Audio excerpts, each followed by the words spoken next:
नमस्कार, आप देख रहे हैं भारत एक्सप्रेस का डिजिटल प्लेटफॉर्म और मैं हूं आपके साथ आनंद विजय सिंह।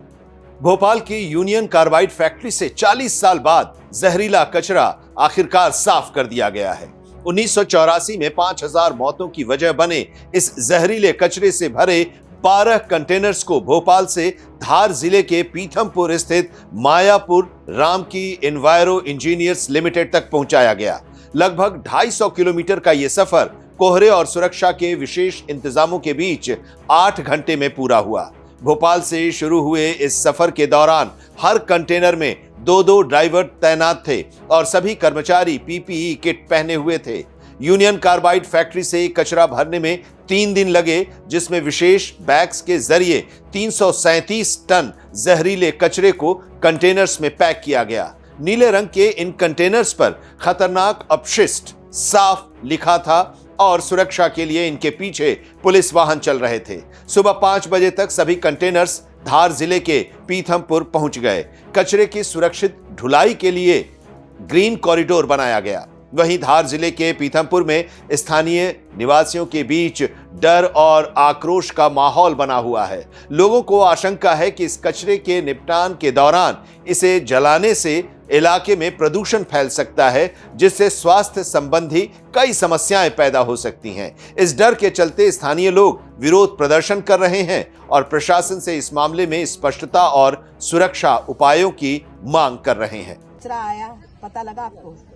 हाँ लगा है, रात से ये सब डर ही रहे हैं इससे। छोटे छोटे बच्चों ने, हमारे बुजुर्ग हैं यहाँ पे, तो यहाँ से अब जा भी कहाँ सकते हैं। डर के मारी बस यही सोच रहे हैं क्या करें, कहाँ जाएं। किसी ने कुछ हमको बताया भी नहीं है यहाँ पे कि कहाँ जाना है कि नहीं जाना है। कुछ बताएंगे तो पता चलेगा फिर हमको। और यदि जाना पड़ा तो कहाँ जाओ? तो फिर हमको यही बोल रहे हैं ना, हम तो सरकार से यही मांग करेंगे कि हमको कोई सुविधा दे। कोई सुविधा तो करनी पड़ेगी हमारे, नहीं तो हम कहाँ जाएंगे गरीब घर से हम। वहीं इस मुद्दे पर राजनीति भी गर्मा गई है। मध्य प्रदेश कांग्रेस कमेटी के अध्यक्ष जीतू पटवारी ने पूर्व लोकसभा अध्यक्ष और 8 बार की इंदौर की पूर्व सांसद सुमित्रा महाजन यानी ताई के निवास पर ताई से मुलाकात कर कचरा जलाने के बाद वहां के लोगों को परेशानी न आए, इस बारे में चर्चा की। ताई से मुलाकात के बाद जीतू पटवारी ने यूनियन कार्बाइड के जहरीले कचरे को जलाने के मामले में स्पष्टता की कमी पर सवाल उठाया। उन्होंने क्या कहा, आइए आपको सुनाते हैं। सवाल ये है कि राम की यहाँ से 30, 35, 40 किलोमीटर इंदौर से 30 किलोमीटर दूर है, तो इंदौर शहर पे इसका असर क्या होगा। तो जो मैं आप सबके सामने बात करने की कोशिश कर रहा हूँ, ये राजनीतिक पुट देने का इसके पीछे लॉजिक नहीं है। जब मेरी ताई से बात हुई तब भी यही बात हुई कि हमें इसको राजनीतिक मुद्दा नहीं बनाना है, इंदौर का मुद्दा बनाना है। क्यों बनाना है? ये इसलिए कि आज से कुछ साल पहले रामकी में 10 टन कचरा जलाया गया। अगर आप प्रत्यक्ष रूप से रामकी के आसपास से 6-7 किलोमीटर के रेडियस में जाके रिपोर्टिंग करोगे तो आपको पता चलेगा कि वहाँ फसल जो 5 कुंटल होती थी वो 1 कुंटल होने लगी। जो पानी था वो पीने योग्य नहीं बचा ट्यूबवेल का। जो असर होना था 10 टन इसलिए जलाया था कि इसके असर को चेक करना है, तो असर हुआ। अब सवाल ये है कि इतना कचरा जलेगा या डिस्पोजल होगा या इसका किसी भी विधि से, वैज्ञानिक विधि से ये इसका डिस्पोजल होगा। स्वाभाविक है कि कम से कम असर हो, इसकी प्रयास सरकार करेगी। पर यशवंत सागर तालाब वहाँ से 27 किलोमीटर दूर है, उस जगह से 27 किलोमीटर दूर है। तो जब पानी का रिसाव 10 टन में 5 किलोमीटर 7 किलोमीटर के रेडियस को असर किया है, तो क्या यशवंत सागर में उसका रिसाव 1 साल में, 2 साल में, 5 साल में, 10 साल में होगा या नहीं होगा? और जब उसके यशवंत सागर यही शहर पीता है, यहीं पे यूज़ होता है, उपयोग होता है, तो इसका असर हमारे परिवार पे कितना होगा, आपके परिवार पे कितना होगा, इंदौर शहर के परिवार पे कितना होगा। तो इसका एक्सपर्ट्स जितने हैं उनसे जब तक इस बात का क्लियरेंस नहीं हो कि इसका असर कितना होगा, तब तक ये कचरा डिस्पोजल नहीं होना चाहिए। एक दूसरी बात, ये कांग्रेस और बीजेपी का मुद्दा नहीं है, ये मुद्दा है इंदौर शहर का।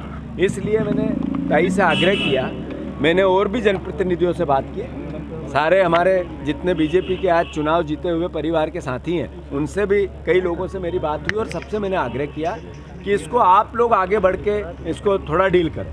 अभी मुख्यमंत्री जी ने भोपाल में इस पर अपनी बात रखी है और उन्होंने कहा कि हम जनता को समझाएंगे कि इसका असर नहीं होगा। बिल्कुल मुख्यमंत्री का दायित्व है और हम भी चूंकि विपक्ष में जनप्रतिनिधि हैं तो हमारा भी दायित्व है कि आखिर अल्टीमेटली डिस्पोजल तो होना है, पर कहाँ होना है, कैसे होना है, इसका असर कैसे नहीं होगा, ये सवाल बनते हैं। तो मैं मानता हूँ कि एक एक्सपर्ट्स की टीम बनानी चाहिए, फिर से इसका परीक्षण होना चाहिए, पिछला जितना हुआ उसका कितना असर हुआ इसका जनता के डोमेन में बात आनी चाहिए और फिर ये होगा तो क्या असर हो सकता है आज कल परसों 10 साल बाद 5 साल बाद, उसकी भी क्लियरिटी होनी चाहिए। अगर इसकी इतनी शंका है, अभी कोरोना आया तो किसी को पता नहीं चला था कितना असर आया, सैकड़ों हजारों लोग चले गए हमारे बीच में से, हमारे परिवार के।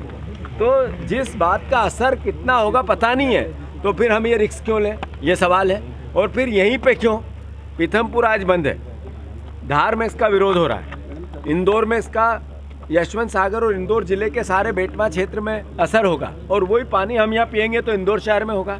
इसलिए मेरा सारे मीडिया जगत के साथियों से आग्रह है, आप लोग भी इसमें बढ़ चढ़कर हिस्सा लें। ये कोई राजनीतिक मुद्दा नहीं है, कोई कांग्रेस और बीजेपी के हिस्से से हम सवाल खड़े करें, अभी वो परिस्थिति नहीं है। मैं मुख्यमंत्री से आग्रह करता हूँ कि आपका इसका निष्पादन का क्लियरिटी करके लोगों को अंडरस्टैंड करना, समझाना आपका दायित्व हो सकता है। आदरणीय कैलाश विजयवर्गीय जी वहाँ के प्रभारी मंत्री है, वो धार में जाके समझा सकते हैं। तो अभी इस खबर में इतना ही, लेकिन ऐसी तमाम खबरों के लिए आप देखते रहिए भारत एक्सप्रेस का डिजिटल प्लेटफॉर्म। नमस्कार।